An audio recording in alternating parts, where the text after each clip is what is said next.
Gentlemen, we are going to start the next session. Please settle down. Whoever outside can come in. This is going to be a very interesting session for everyone. Please. Good afternoon. I hope all the delegates worldwide, whoever has come here, are having a great time in Bangkok. Now, this session is on the ASEAN-Bharat manufacturing collaboration, which is very close to my heart. And now I would like to invite all the delegates. So the first delegates is Shri Ragunathan Kannan, Director, Sathguru Management Consultant from Bharat. Welcome, Mr. Ragunathan.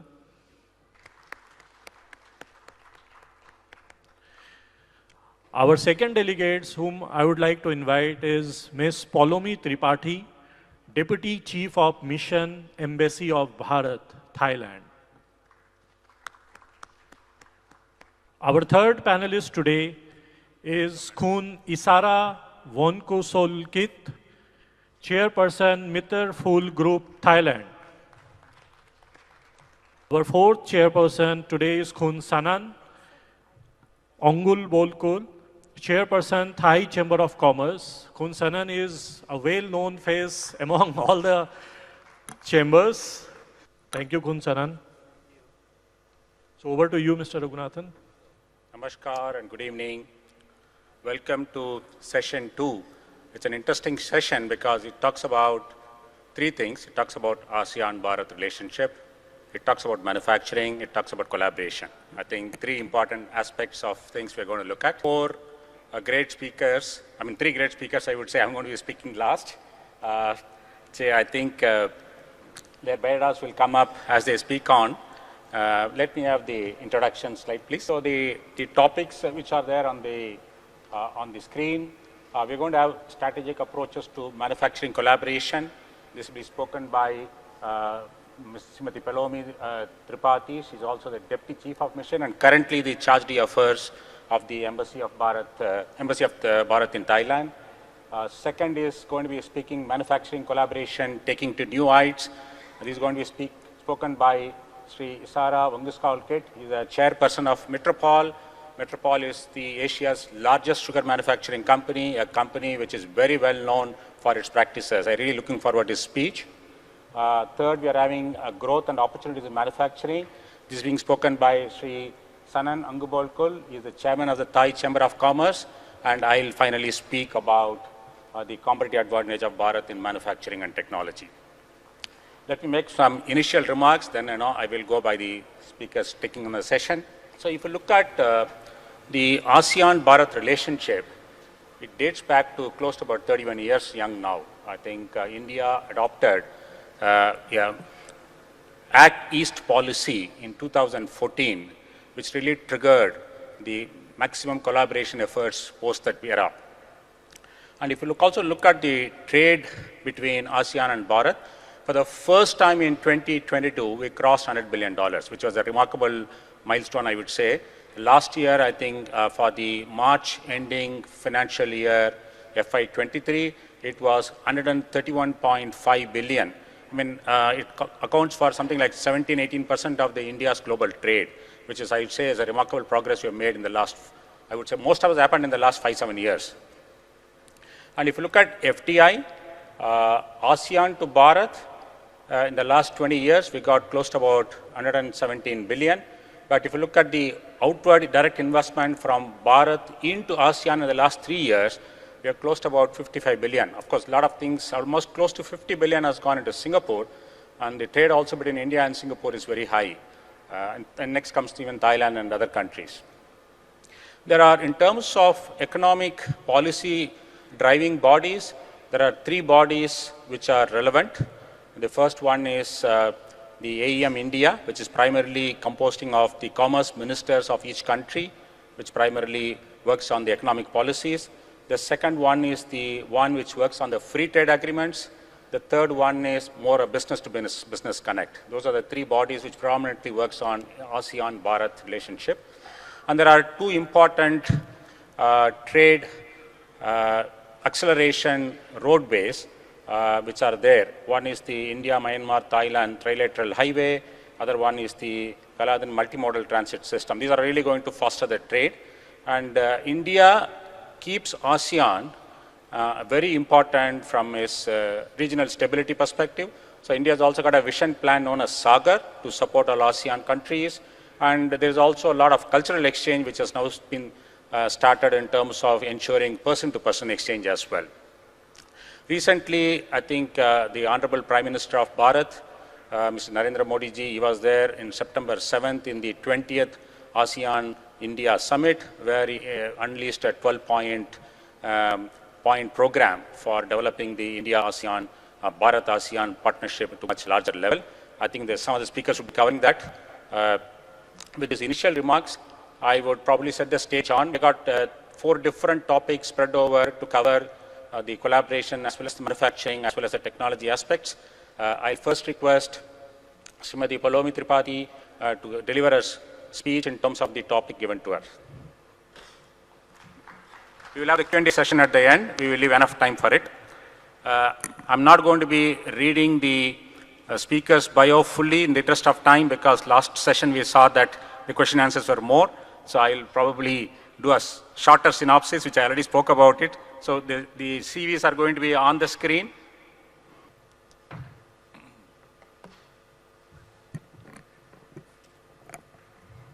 Namaste, Swadikha, good afternoon.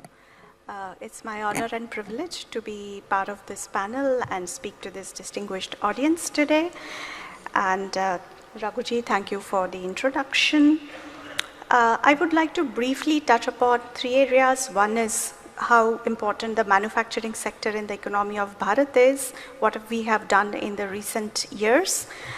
Then we will move on to ASEAN-India relationships, and then try to sort of see the areas of collaboration in the going forward. Those areas that I indicate are by no means to be exhaustive, but to indicate areas and to start a discussion in those areas. With that, I will just, the first slide is basically about the broad facts about the manufacturing sector of Bharat. And the manufacturing sector of Bharat accounts for about 17%. Earlier it was 15-16. Last year it has increased, and government has been actively engaging in improving the prospects of manufacturing, both for economic diversification, self-sustainability, and for job creation. The target is to reach 25% of GDP from manufacturing by 2030.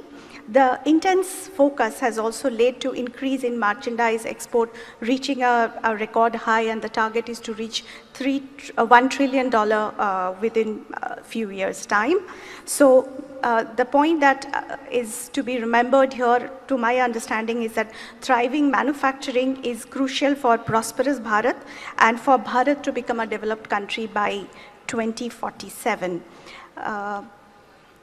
In the next slide, I have just listed out the major policy interventions that have happened. I'm not going to elaborate them very much. Through Atmanirbhar Bharat mission, we are trying to seek self-sustainability in critical sectors like defense, renewable power, pharmaceuticals, semiconductors, chemicals, to name a few. The PLI schemes have been launched around in the cluster of 40 sectors, which are showing it results. The point that I would like to emphasize here is that the improvements that Bharat has made in the ease of doing business. We have improved our ranking from 2015 to 2020 by 80 places, which is remarkable.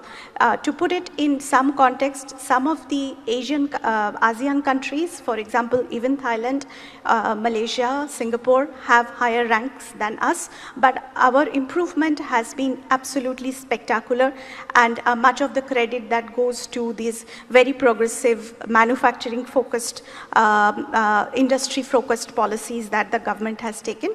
It has, one of the key drivers is also the global scenario. The manufacturers everywhere are trying to diversify after the disruption of supply chains that we have seen in the aftermath of the pandemic. And both ASEAN and Bharat stand to gain, provided we can leverage our strength and negotiate with the rest of the world as to bring manufacturing and production capacities to our respective countries.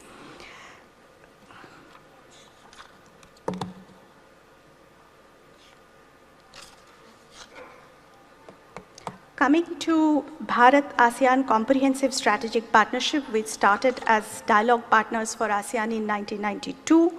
It was a sectoral dialogue partnership, sorry to give the correct terminology. Then we moved on to become dialogue partners, summit level partnership, strategic partnership in 2012, and now it has been elevated to a comprehensive strategic partnership, which is the highest level of partnership that ASEAN as a bloc has with its partners.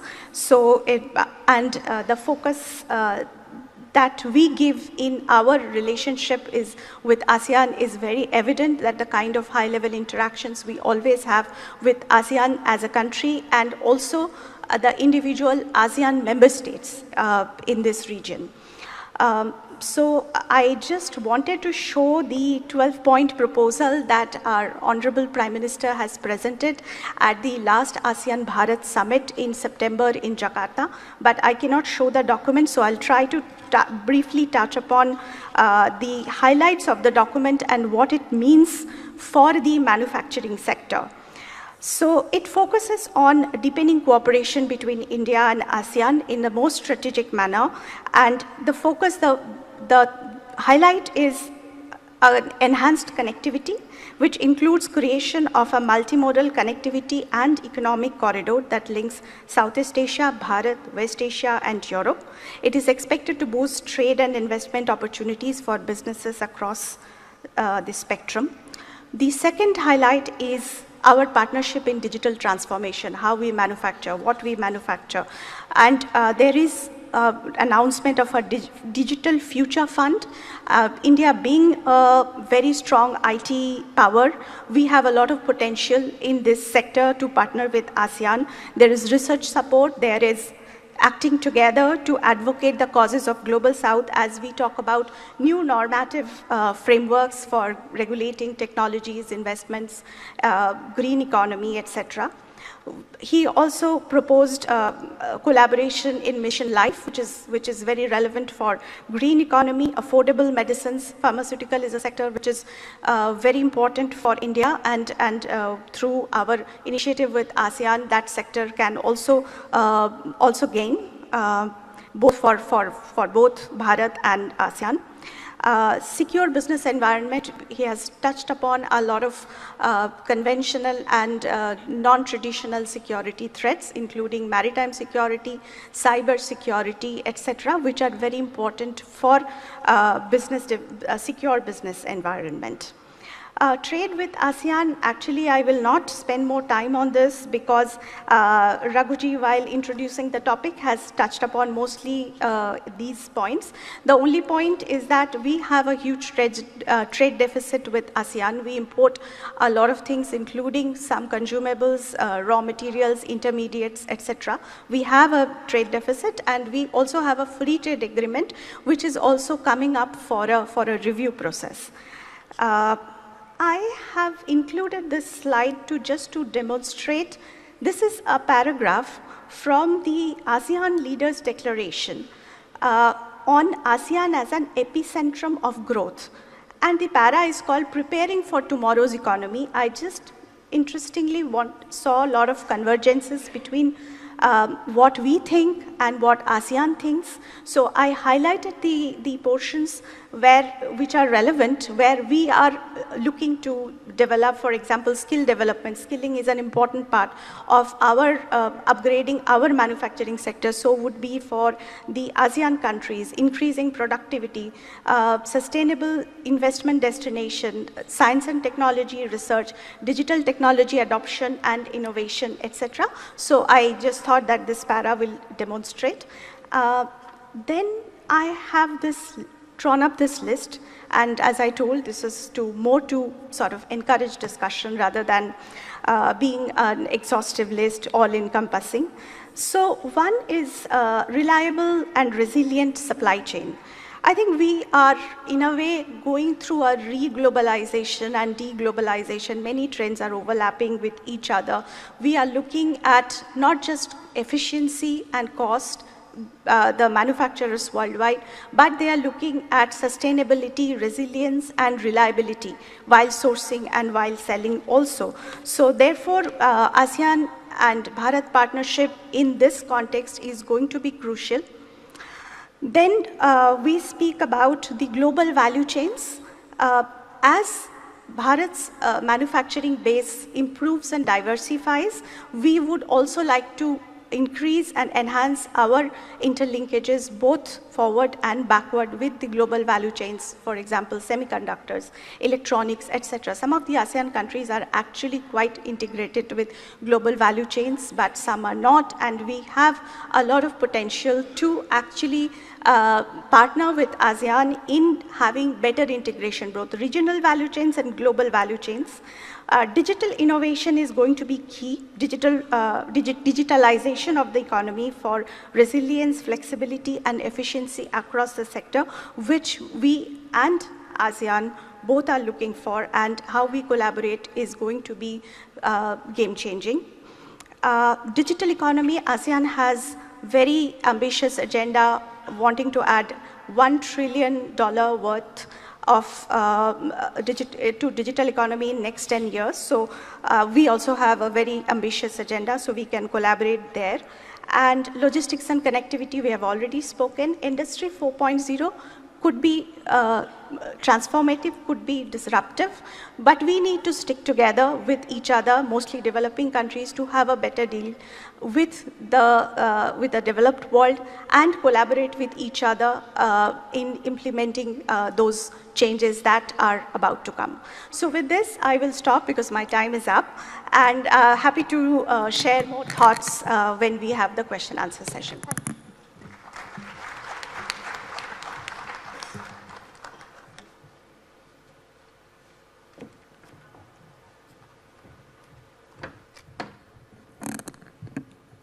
Thank you, ma'am, for sticking to your time.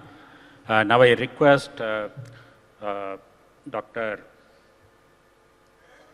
Shri Isara Vongkusolkit.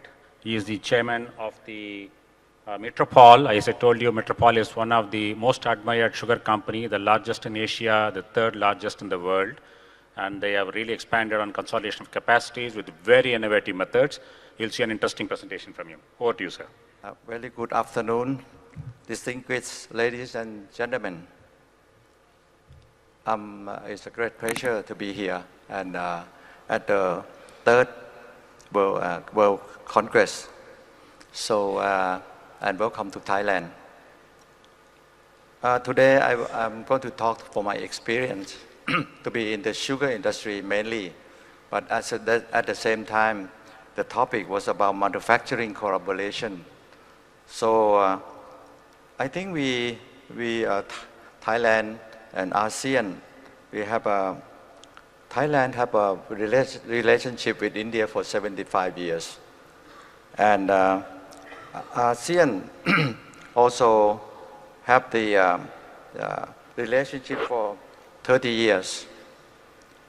But economic community of 10 countries of ASEAN have population about 680 million people, while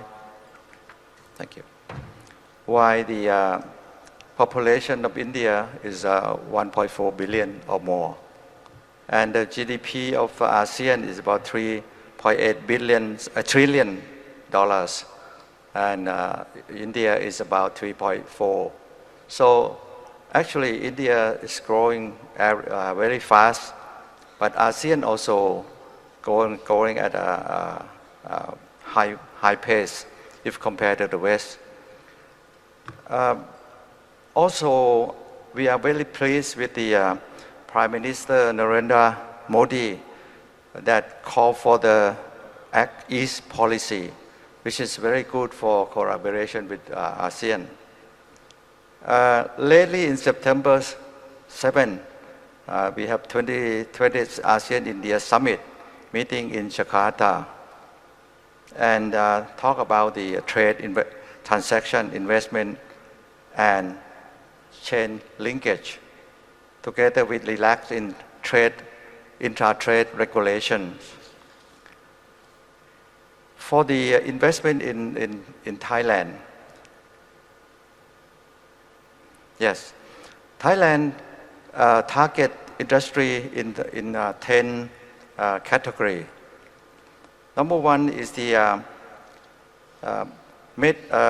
agriculture and food biotechnology, which both countries between Thailand and India, we have almost similar industry.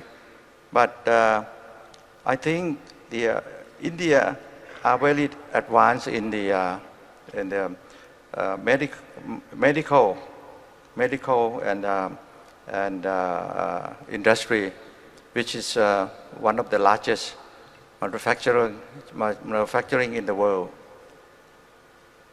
So I think the collaboration is also in the creative industry, which is India also very high skill, actually one of the best in the IT engineer.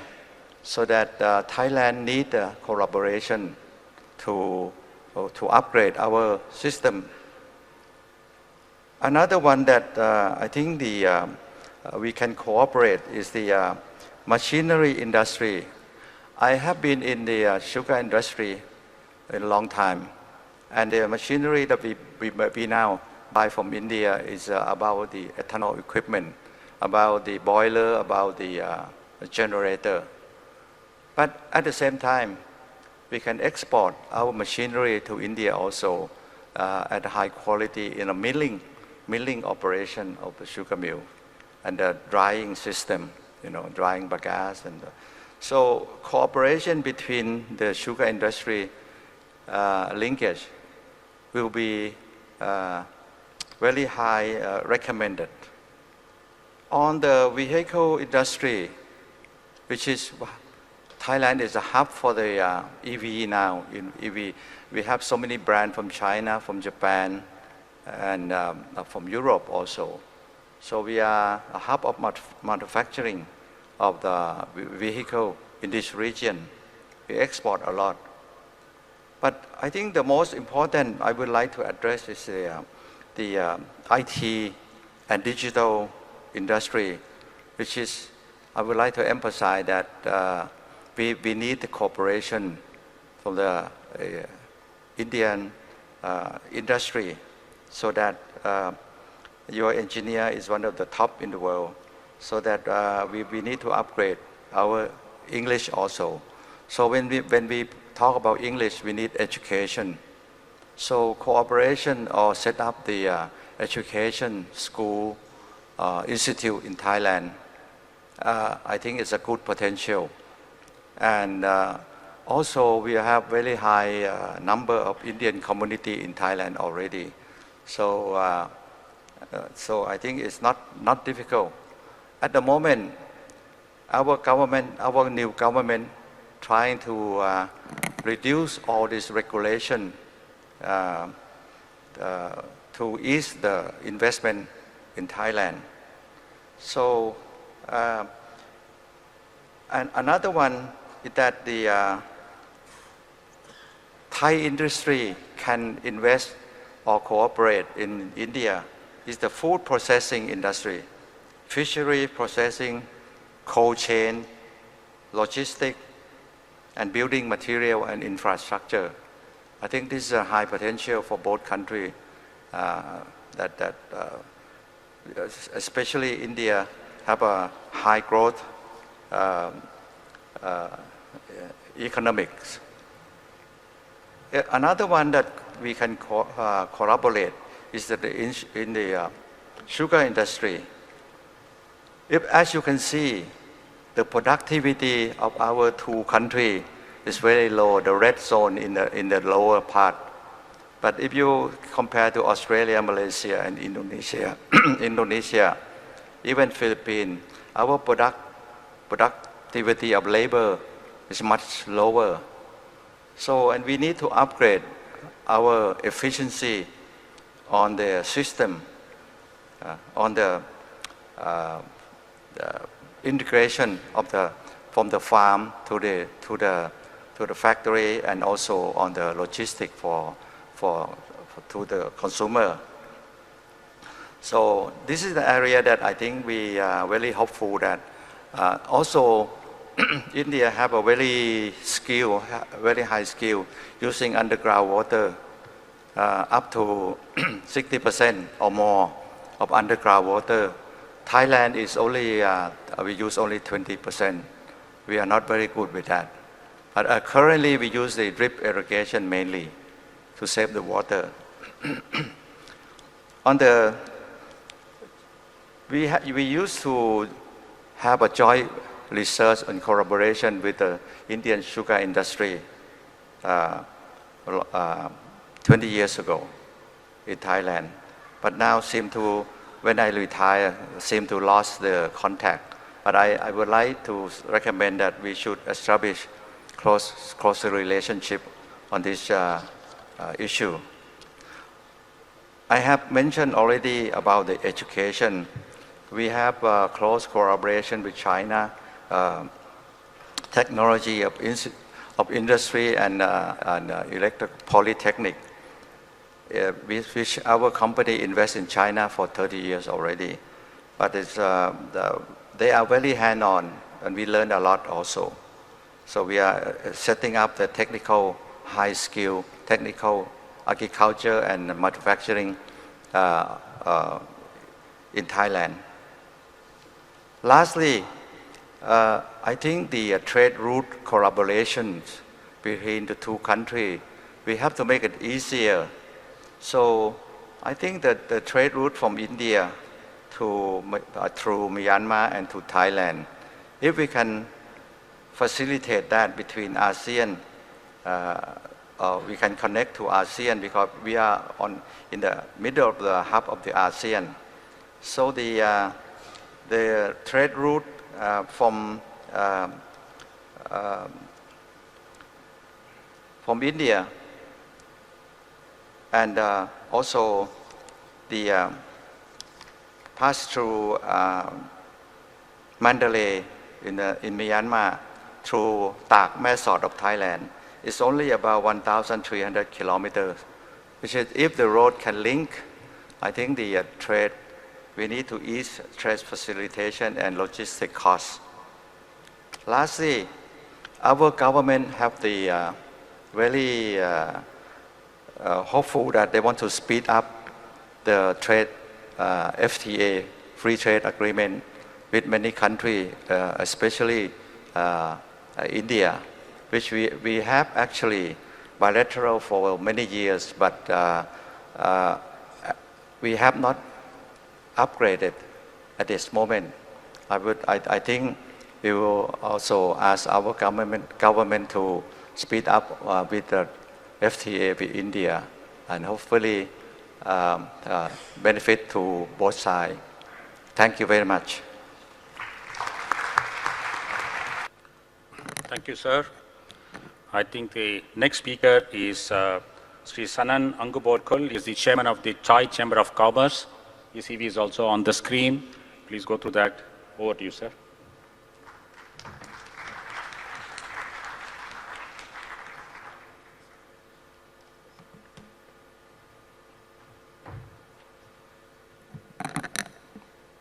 Your Excellency, Madam Paulomi Tripathi, Deputy Chief of Mission, Embassy of India, and Mr. Sushil Kumar Sharaf, the Chairman of the World Hindu Congress, Thailand, distinguished guests, ladies and gentlemen, it's my great pleasure to be here to share with you how dynamic the ASEAN manufacturing sector is and the vital role it plays in the world economy.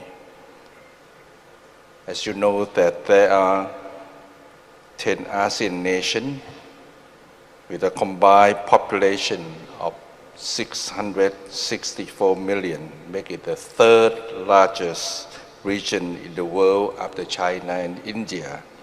And almost half of its population is below the age of 30 years, providing our investment company with the assurance of sufficient manpower.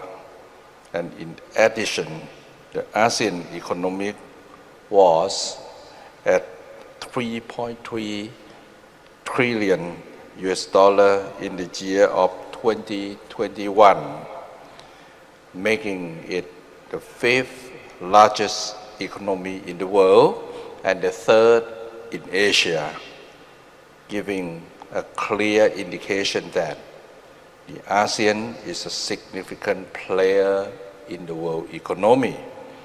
So in the past few years, we have witnessed a serious disruption of the global supply chain due to the pandemic, geopolitical tensions, and restriction on the export of the technological product, such as the semiconductor device. Well, additionally, the war between Russia and Ukraine caused a serious setup in the supply chain situation. Well, the disruption was unprecedented and affected the multinational company, or we call MNC, and made them start to rethink the reliability of the supply chain, and the MNCs realized that it's no longer safe to rely on one country for most of their supply needs.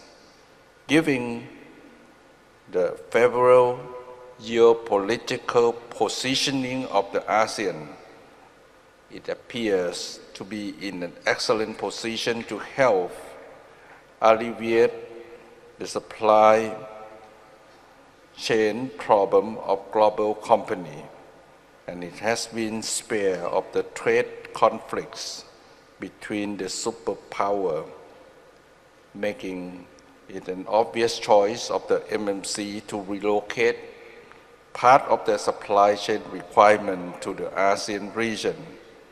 And in addition, ASEAN has already signed a number of free trade agreement with the key partner.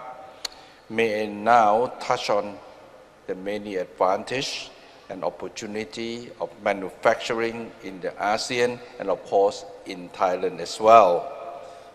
Some of the key advantages are: number one, a growing and dynamic domestic market. Both the ASEAN GDP and the income of middle-class households are expected to grow annually by an average of 5% through the 2030, and this makes a vibrant and robust market for consumer electronics, packaged goods, automobile, medical technology, and many others. Well, number two, technology trends, productivity improvement, and reliable supply source. Industry 4.0, including robot system and 3D printing, coupled with the artificial intelligence, or what we call AI, will greatly improve the productivity. Singapore, Malaysia, and Vietnam are pursuing Industry 4.0 with great intensity. For example, in Vietnam, Samsung has 6,000 robots in its assembly line. And in Bac-Ninh and also in Singapore, Hyundai Motor. While Innovation Center will incorporate AI and the Internet of Things into the car assembly process. MNC could transfer the Industry 4.0 expertise into the ASEAN region, thereby gaining twofold advantages: a quantum leap in productivity improvement and another reliable supply source. Number 3, the creation of the ASEAN trade area. The regional comprehensive economic partnership, or we call ASEAN, is a trade agreement between countries in the Asia-Pacific region. ASEAN is a member of the ASEAN, and ASEAN offers its number duty-free trade and smooth flow of goods and material within its region. And ASEAN has a population of 2.2 billion and accounts about 30% of the global GDP, making it a tremendous advantage for any MNC to locate its factory in ASEAN. Well, talking about the key opportunity, which include, number 1, the two-loop model. This model consists of 2 parts of the entire manufacturing process loop. The first loop of the process is located in one ASEAN member country, where its costs are low. And the second loop is located in another member country, where it's located that the costs are higher, but due to the higher level of skill and knowledge required. For example, the Yokohama manufactures its component and sub-assembly in Batam in Indonesia. Parts then shipped to Singapore to have a final assembly and testing, and this process provides a huge saving in manufacturing costs. Number 2, talking about the medical technology and the biopharmaceutical products. The ASEAN market for medical technology and biopharmaceutical product is growing by 5% annually and will reach combined $53 billion in the year of 2024. Well, since the region depends heavily on importing this product, it really presents a golden opportunity for medical and pharmaceutical companies to invest in the ASEAN region.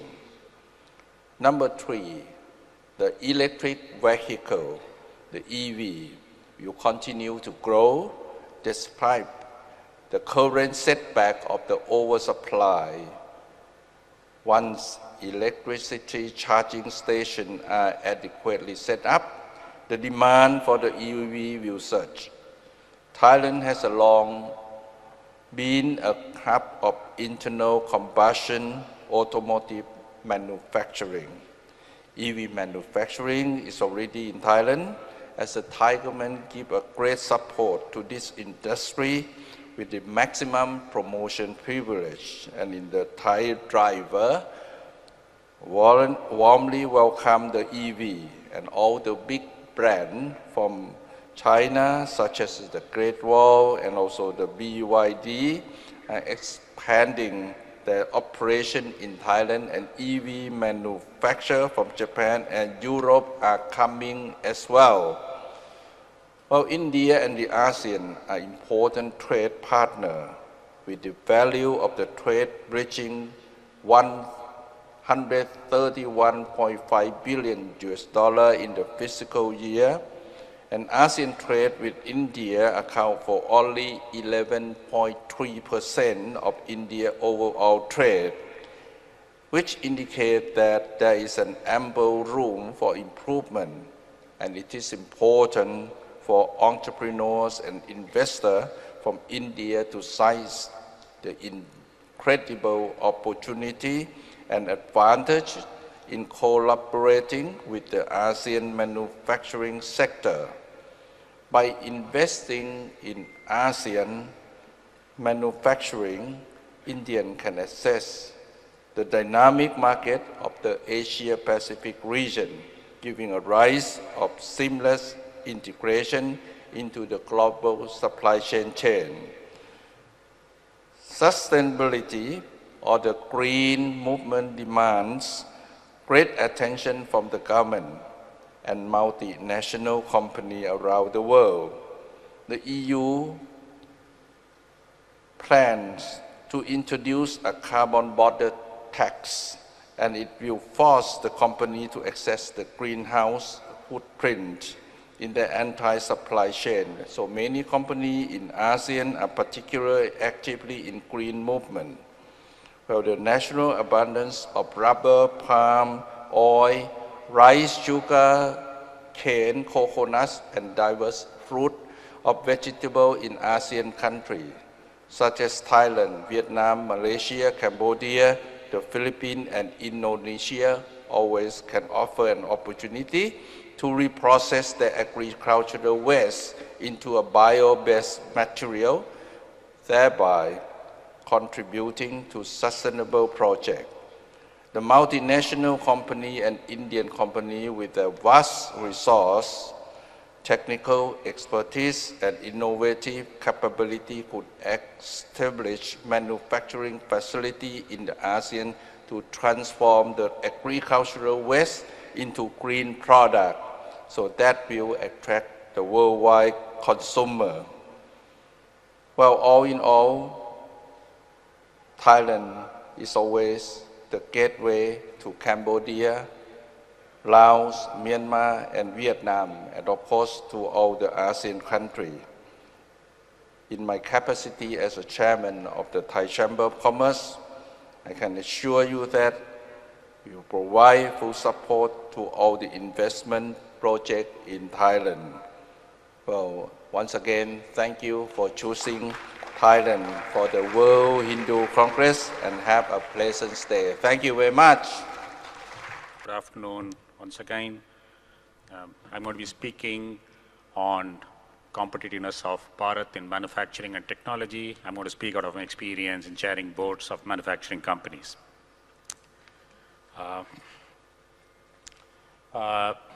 I just want to talk, and everybody knows about the competitiveness of India today in the global world, but I think I thought to touch upon a few specific points and also leave some thoughts in areas where we need to improve. If you look at the advantage India primarily, I think from the manufacturing side, we got a robust demand. I think our exports last year were at 447.46 billion in FY23. When I say FY23, it's March, 12 months ending March 23. It grew by about 6% compared to the last year. The primary factor which is driving the manufacturing demand is that the middle class population of India by 2030 is supposed to be controlling about 17% of the global consumption. I mean, that's the level of disposable income and the kind of wealth profiling which is happening across the Indian continent in terms of people having disposable income. Also, if you look at capacities, because of the great robust demand, there have been constant capacity increase across the manufacturing segment. If you look at most of the annual reports, if you read, you'll see an expansion program. This is primarily being driven by good credit availability and a good demand in terms of domestic as well as exports, as well as the whole ease of creating more capacities. I think these are three predominant factors which has triggered clearly an increase in capex. And also the policy initiatives, I think Madam Paulomi talked about the PLI scheme, the Digital India, Startup India, and also the Make in India program. That has also triggered this solid growth in terms of manufacturing competitiveness as well as growth in terms of output per se itself. And I think FDI, India has now become the destination. I think the pandemic, as we always say, any threat is an opportunity. It created a new opportunity in terms of the over concentration of capacities in a single region and a single country, and people trying to de-risk in terms of the capacities. And India became probably a choice of destination. I think even ASEAN, for that matter, is becoming a choice of destination, and India probably being the largest is just becoming the choice of destination. So these are the four things which has really propelled in terms of the original one. If you look at the manufacturing thirst, India was very low in terms of its pre-91 era. It had just focused on iron and steel, heavy machinery and fertilizers. There was nothing much else. But then if you look at between 1991 to 2013, after the record landmark budget in 91 opening up the Indian economy for investment, the manufacturing didn't do very well because I think the amount of investment in R&D was less, but agriculture took its good amount of turn and it occupied about almost like 1/3 of our GDP. But then if you look at, but service became the growth engine for us. The Y2K era really created the service engine. But to talk about the 2014 to 2020 as a golden era of Indian manufacturing. We really created capacities. We expanded our footprint in terms of both domestic and exports. And today India is targeting to do 1 trillion manufacturing by 2025 and also 1 trillion exports by 2030. That's the ambitious plan which has got. So I think 2023 and beyond, certainly with over-concentration being looked at as one of the biggest risks by the investors in China, India is becoming the destination for partial capacities, if not full capacities. Of course, the PLI scheme is another factor which is driving innovation. I'll talk about that later. In terms of trend in manufacturing sector, I want to talk about that export focus, what India has got clearly. I think mobile production has doubled. I think it's grown 5 times in the last 5 years. That's one of the greatest kind of growth what it has got. And India is also solidly talk on the motherboard. Once we were the importers of motherboards, I think that was the second largest import we had. But today, India has got planning to do 101 billion of exports in the next 2 years. So that's a level of capacity we have created in the country. That's a remarkable experience, I would say, in terms of getting to putting the policy in place and inviting for a new product which is not at all done in the country. And then the IoT and Industrial 4 is driving the next trend. I mean, if you look at automobiles, India is very naturally going to take advantage of it because we look at automobiles, 30% is software. I don't know, I'm sure it'll probably go into 50% as software. That's a level of all the products have become software driven. All companies in the world have become software companies and India has a natural edge when it comes to software. So that's where the real challenge as well as the opportunity comes for India. The challenge is keeping all the software professionals within India and the opportunity is creating, unleashing the talent which you naturally got in terms of. And in terms of technology, innovation and transfer, India has done well. India has filed about 50,000 patents in 22 and closed about in FY22 and 72,000 patents in FY23. But the number is not very good enough. I think you're likely to cross about 100,000 by this year. But we have to scale up to maybe double of that. That's where the innovation coefficient has come. But India has leveraged very easy policies for inward technology transfer so that you can take technology from others wherever it is needed. That has been a very good advantage in what India had possessed.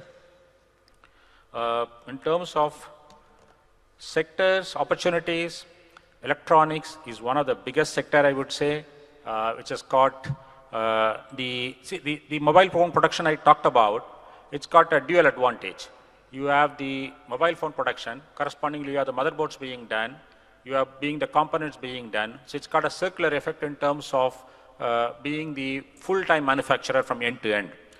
Defense, I think that is one of the greatest advancement I would say we have done. I think I want you all to clap for the Chandrayaan. We did it in $75 million, which nobody can think about really. That's the level. So defense created what is known as IDDM policy, indigenously designed, developed and manufactured. And in the policy they've issued so far close to about 600 industrial licenses and they're still going strong. I think they got a solid plan. They got a $25 billion production plan in defense indigenously, including a $5 billion exports. So that's a level. I think we created enough capacities. We created enough collaborations wherever we don't have knowledge. That's the point. So wherever you don't have knowledge, you create collaboration. But wherever you have knowledge, I think Chandrayaan was mostly built indigenously. That's why the cost was very less. And if you look at pharmaceuticals, India is known as the pharmacy of the world. But then we today do value addition, but a lot of basic raw materials we still import, and mostly from China. In the company which I chair, we have very successfully done a PLI project for one of the most critical raw material known as penicillin G. 100% import substitution, 100% domestic usage it will be put to, and it's one of the most critical material for manufacture of antibiotics. So nothing more could be so perfectly fitting. See, the PLI scheme itself is designed very naturally. It's like a circular economy. The PLI scheme is substituting all critical raw materials, which is import substitution, which in turn is creating more capacity, which in turn is driving FDI, which in turn is driving more GDP, which in turn is driving more domestic consumption and more export sales. So it's a perfect circle. So it's very well designed. I think in the sectors where we have unleashed the PLI policies and the more to come, I think India is really taking the right point in terms of accelerating its manufacturing growth. The only point is about how do we collaborate and accelerate collaboration. Collaboration is the only key for innovation. Innovation is supposed to be best achieved with multiple minds and best achieved with multiple diversity of minds. So I think ASEAN and Bharat as a country, as a total unit, can collaborate well. Bharat itself is really innovating. The startup ecosystem has created a lot of patents, and the Digital India has created a lot of innovations. So the innovation quotient is just driving the defense clearly. I think I'll only touch upon 4 key areas in a minute. India needs a little more improve the ease of doing business, but one of the key criteria is how do we cut decisions in our legal system soon. That's going to be one of the key factors. If we can probably improve that, our level of manufacturing growth will be much faster. And logistics, internally logistics we need to improve, and thirst in R&D. We are probably just about 62 billion, maybe we should go up to 100 billion in R&D. Average about, companies spend about 4 to 5%, we should be at 8 to 10% would be very ideal to be a very accelerated growth. I think these are the areas I want to put upon. My time is also up. I think we will now put it to the Q&A. The announcements are that whoever wants to ask a question specific to a speaker, please mention their name. Otherwise, you can address it to anybody. Please mention your question.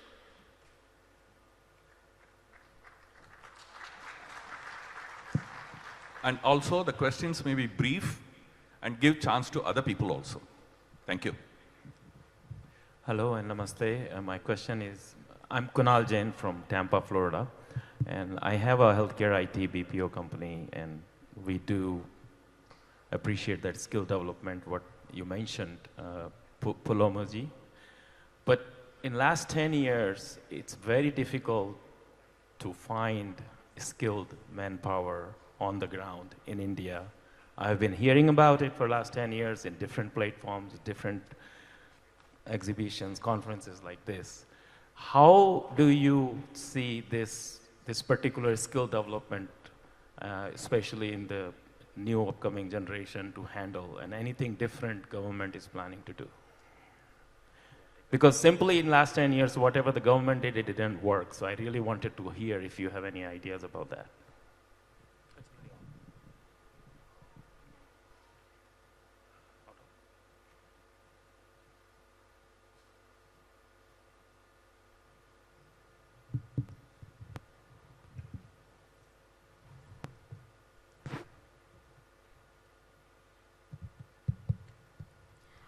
Thank you, Mr. Jain, for your questions. I don't think I am the best person to answer that question. And I will say that as somebody who has just read up a lot about these issues, skilling takes time. Skilling takes time. We have the Skill India program. We are investing a lot in terms of training our manpower. Our companies are investing a lot. You know how IT companies in India have invested heavily in training people the way they want.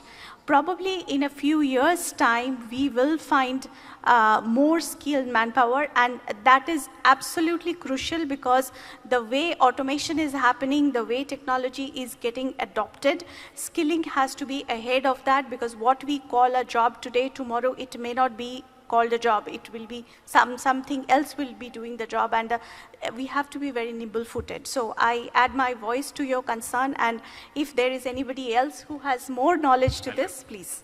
I'll take your question. I'm part of the Telangana State Skilling Development. You see, India 2 years back has allowed multidisciplinary courses. Earlier we were strict to engineering, you do only engineering. Now you could take engineering as a major, maybe finance as a minor, or robotics as another minor. So this is going to now create new skills. You learn 2 skills at the same time, and those minors are all job-oriented skills. It's not some theory, because it's absolutely job-oriented skills. So that's, I think, is a good initiative which they have done. And they have allowed now autonomous, India will have in another 2 years mostly all autonomous college institutions. So they will have a flexibility in terms of quickly structuring their curriculum. So I think that profiles the more ready to employ. I mean, the primary objective is to reduce the gap between education and employability. I'll stop there. I think I'll take your supplement question later. Yeah, good evening, please. sir. This is Anil Sharma Please. from New Delhi. See, my question is, I mean, any of the authority can answer this. You see, India has got this ASEAN FTAs, whatever those are there. Why we have all the time negative trade deficit in all of them? And in the presentation which Mrs. Tripathi gave, she referred something about rule of origin.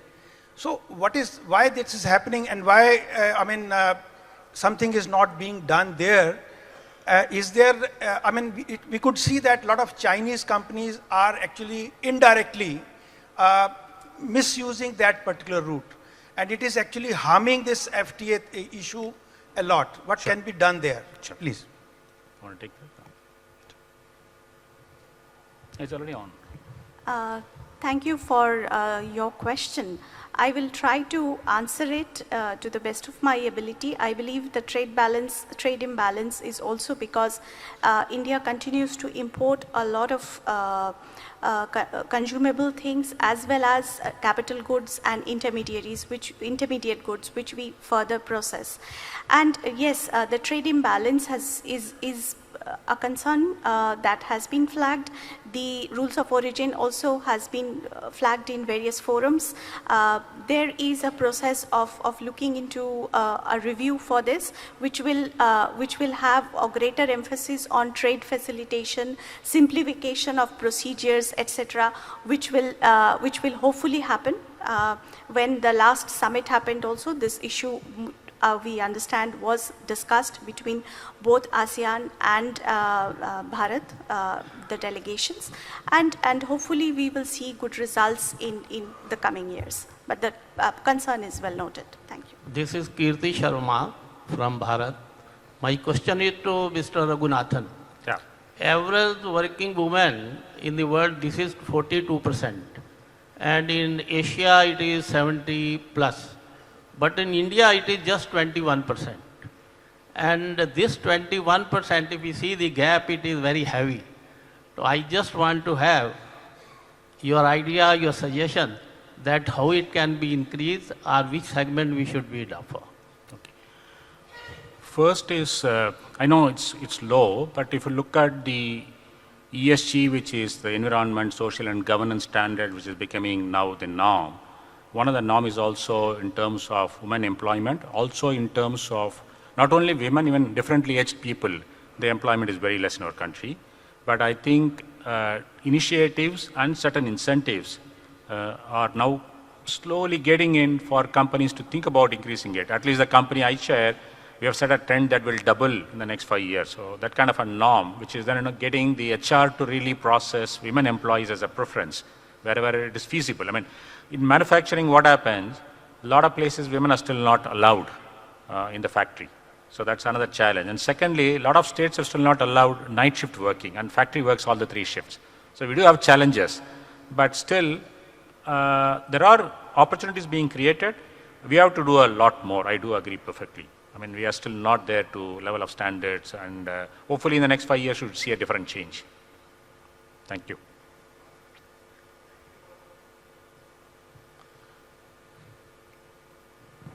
Thank you for the wonderful session.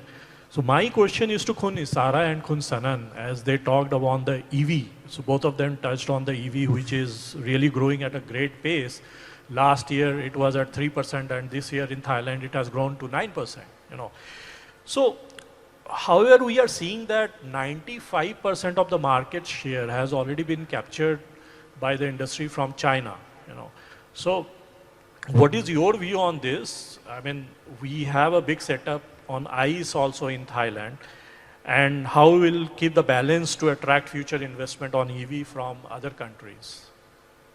Khun Isara, Khun Sanan, anybody?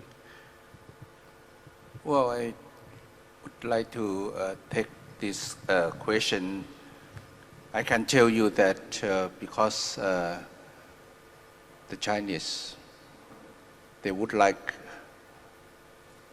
to relocate any industry to other countries. It means that China plus, especially the EV, Chinese manufacturer, and also they would like to promote the EV in both Indonesia and Vietnam, because they have a bigger population in those countries. But the driver or the user is not popular at all. So what Thailand user of the EV, they would prefer, to try something new. And the Thai government look at this opportunity that try to subsidize, the import duty to the import car from China. So that's why the driver and also the user in Thailand, it becomes very popular. And now I would say that the EV car imported does not quick enough for the demand of the Thai market. So what is next? I think the EV car manufacturers in China would continue to invest in Thailand more and more. And besides, Tesla also, have the interest to invest in Thailand at all. Also now, even the Toyota and other Japanese car, they keep coming to produce the EV car in the future here.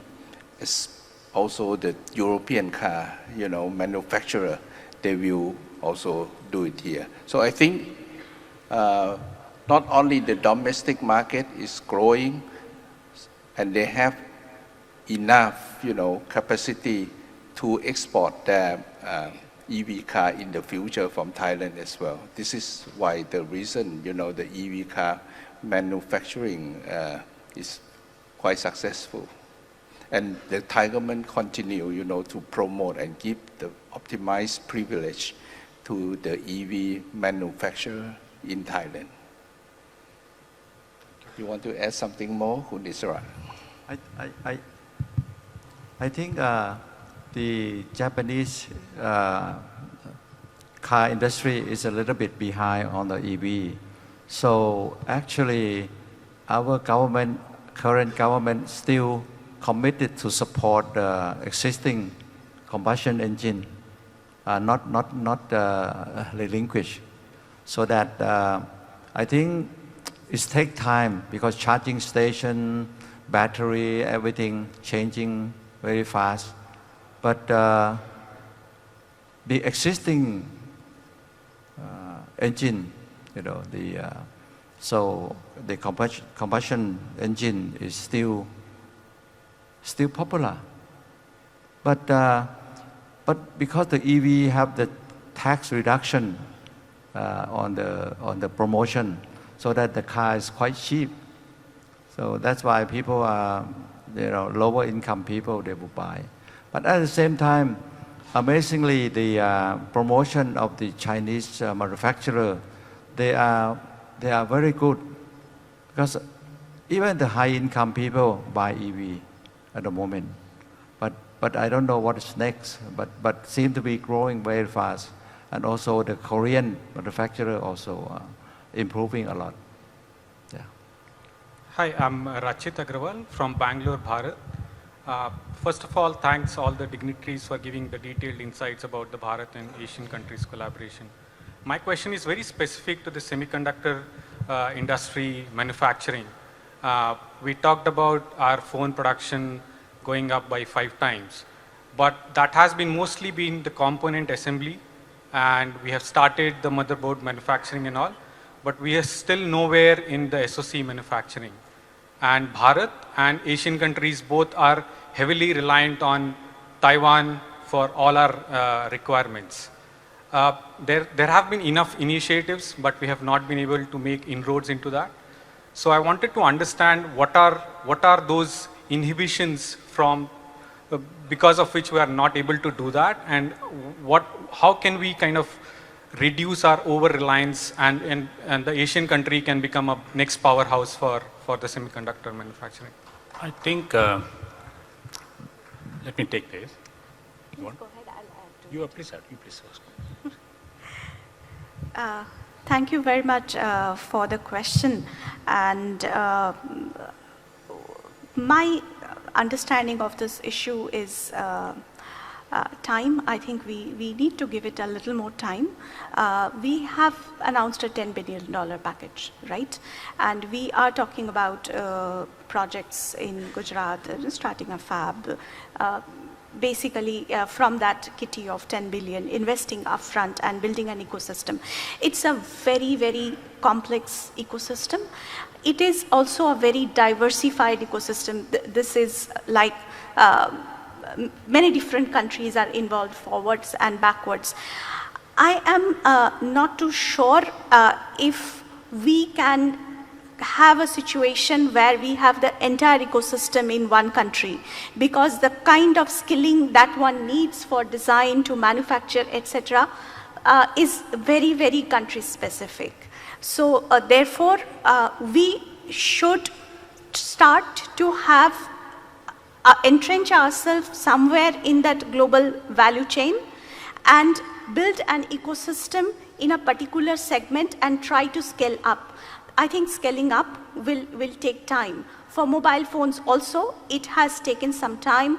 We are now almost manufacturing 97% of the handsets that we are using. We are supplying iPhone and Samsung phones to all over the world.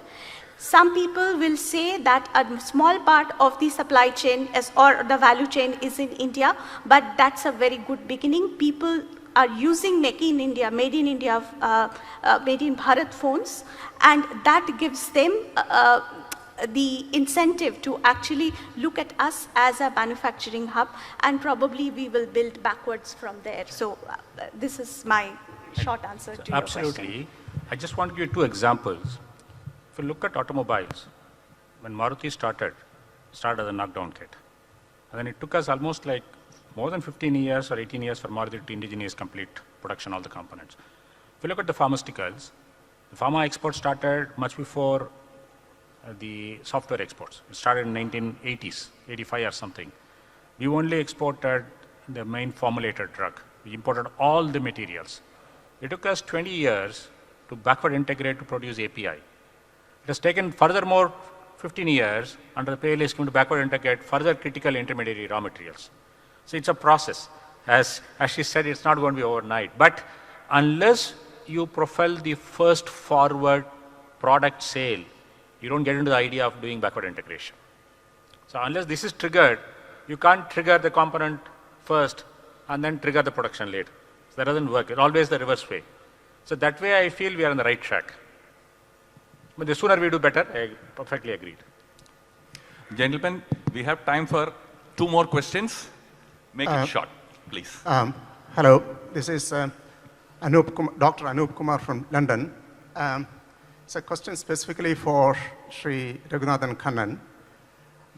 You're alluding to, during your presentation, about India being the pharmacy of the world. The same thing Pradhan Mantri Narendra Modi ji also has been saying since the COVID started.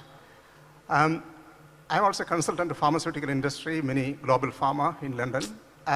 My question is, despite us having such a large pool of workforce, especially very trained scientists, science graduates, research and development workforce, India has been unable to lay claim to being the host of perhaps one of the largest pharma companies in the world. If you look at the pharma space, most of the big companies are American-based or Swiss or Japanese. Why has India failed to emerge as one of the host nation for a big pharma company, particularly in case of innovation, producing new drugs? In generics market, we are doing well. But otherwise, why are we lagging behind? Okay. I think it's an excellent question. See, if you look at the innovation pathway, we never had funding for innovation pathway till about 10, 15 years back. We never had commercial funding available. Neither the companies were willing to put money to the innovation funding where the result is unknown.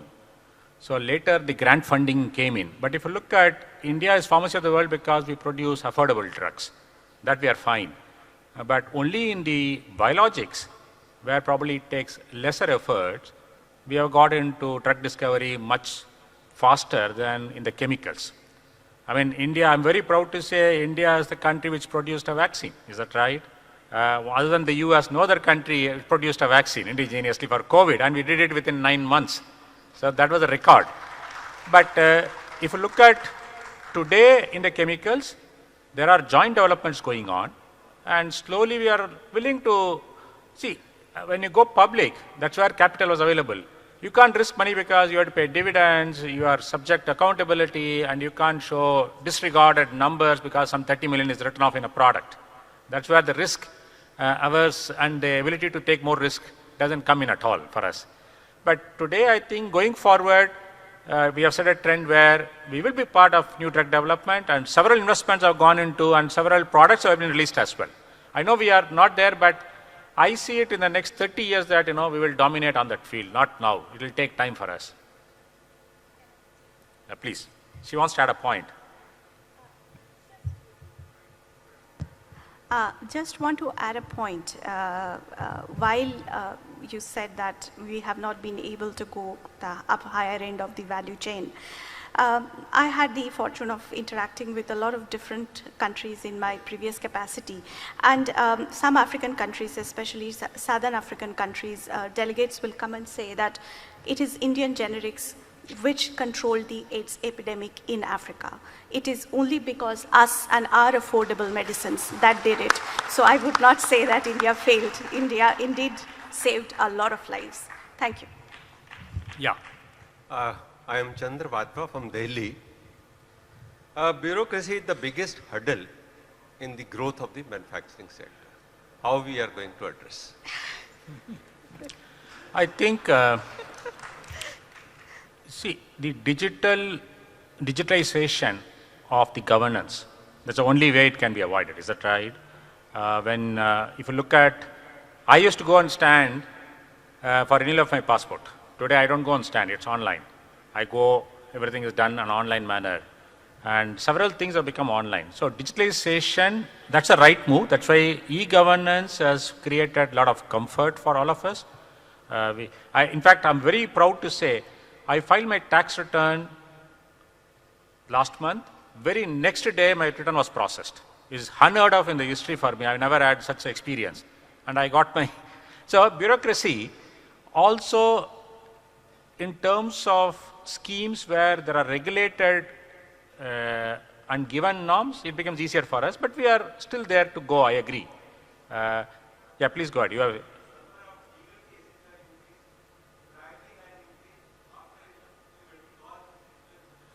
I mean, I would not want to comment on that, but We do have a, see, I myself said that our legal system has to improve. There's no doubt about it. We have to cut that legal system. We can't take 3 years and 8 years to decide cases. That I agreed. Is there one more question? We've still got 3 more minutes. Yeah. Very good evening to everyone. First of all, I would like to thank everyone for giving us the opportunity to be at this conference. And basic question is for everyone, like we are the upcoming generation from India, and I have just a generic questions. We are from the pharmaceutical industry. We are into the manufacturing of the same. So what all benefits do we get through this platform, be it exporting products from India and be it importing benefits which a company gets through in Thailand? Like what are the benefits our country is giving to boost the export of pharmaceutical products from India, as well as the benefits the Thailand country and government is giving for the importing as well as be it subsidies or be it for the promotion of good pharmaceutical industry companies or products within its country? I think the industry people can Yeah, answer that I question. don't know. I mean, we will not give you specific incentives, but we could certainly discuss after the meeting. I mean, this forum is, but there are incentives certainly, because that's what the free trade agreement we talked about. There are a lot of incentives in terms of specifically, but you can discuss with us certainly. Yeah. Yeah. Just to add, somebody was also asking about the trade imbalance between Bharat and ASEAN.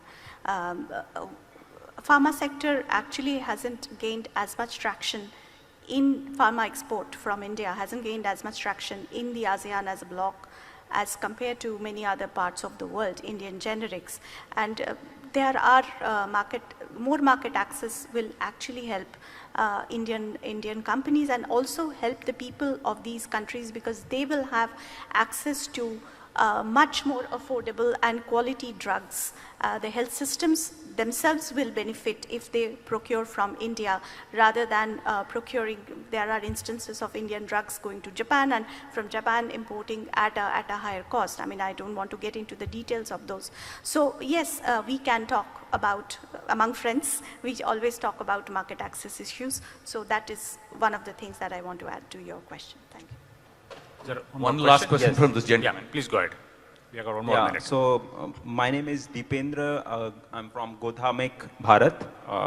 This is my question which I wanted to ask to Ragunathan ji. As you mentioned in your last slide, the focus area, one was the ease of doing business, right? So I'm going to extend the question in a broader way. So we are not still not under 50, ease of doing business country.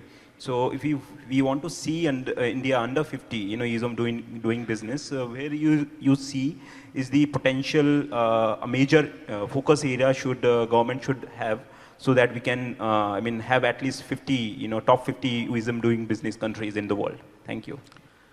I know it's a why under 50? I would like to see it number 1. Is that right? I mean, New Zealand has been number 1 for ages.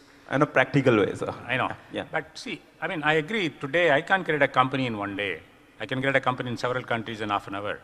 I do agree, but I think we have got too many laws. So we are trying to now combine laws. There are too many obligations in those laws. Those are also being combined, and decriminalization is happening. So it takes a circle for us to come to a point where we can say, now we are comfortable because we have plugged a lot of unnecessary things. So we have to connect the dots. So some dots are connected, some are not connected still. But we have improved somewhere from below 100 to now come to a level. So I think it will take probably another 4 or 5 years to connect the dots, in my guess. I mean, I'm not in governance, but from outside what I see it, we should probably improve somewhere around the 50, between 25 to 50. That will be my dream, and probably that happens. Thank you, Raghuji. Time is up. Yes. Yeah. So we are breaking at this point of time, and at 6:15 we have a grand panel discussion here in this room. So everybody can go for a break about 20-25 minutes and come back. Thank you all. Thank you all for your patience. Thanks all the speakers as well. Yes, thank the panelists also.